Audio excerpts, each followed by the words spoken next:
ñu fas yéene ñëw tey waxtaanee sur les footballeurs yi nga xamante ne mënoon nañu jouer pour l'équipe nationale du Sénégal. Benjamin Mendy né de parents sénégalais nekk féru du ballon rond comme d'autres déjà en ligne tels que les Dislot. Moom dafa opté pour jouer ak l'équipe nationale de la France avec laquelle jot na remporter la Coupe du Monde 2018. Joueur bi nag jot na défendre les couleurs de l'AS Monaco fi nga xamante ne foofu la révélé pour ensuite s'envoler vers l'Angleterre pour jouer sous les couleurs de Manchester City. Pep Guardiola est en effet tombé amoureux du latéral gauche français qui avait une très belle qualité de centre. Waaye nag carrière am dafa basculer lorsqu'il a été accusé de viol par des femmes.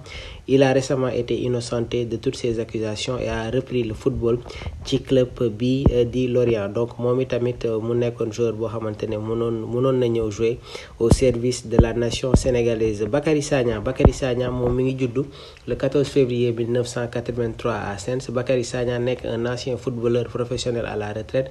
Moom itamit mu doon occuper le poste de latéral droit et était reconnu pour ses qualités défensives.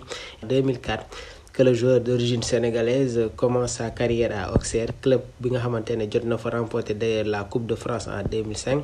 En 2005 bi mu defee saison bu baax si lañ ko détecté club bi di Arsenal mu jot a engagé en 2007 waaye tamit jot na disputé plus de 200 matchs. Mu nekkoon ni tamit un élément clé de la défense des Gunners. Joué na la finale de la Ligue des Champions en 2008 et jot na remporter la FA Coupe en 2014. Ki nga xamante ne nag moom mooy Patrick nekk original du Sénégal. Bi mu amee 8 ans si la quitté Sénégal pour dem fële nga xamante ne moom mooy France. Grand gaillard physique, moom jot na def ses classes chez les jeunes en région parisienne en passant par Dreux. Au cours de l'année 1993 jot na rejoindre Cannes dans le sud de la France. Si la commencé nag am ay quelques apparitions en équipe première et éclabousse les prêts de son talent. Il est vite repéré par les observateurs, donc si lañ koy intégré si club bi di Milan AC. Il n'a que 19 ans à l'époque. waaye tamit dem fekki des stars tels que Franco Baresi, George Weah ak Paolo Maldini. Très vite ñu convoqué ko par les Bleus. Il joue ses premières minutes. Si bi mu amee nag manque de jeu au Milan AC fa la jógee dem Arsenal aux côtés d'autres Français tels que Anelka wala Emmanuel Petit. Patrick Evra nag nekkoon un très bon milieu de terrain, nekkoon ni tamit un boxeur au niveau de l'entrejeu. Leroy Sané ngi judd le 11 janvier 1996.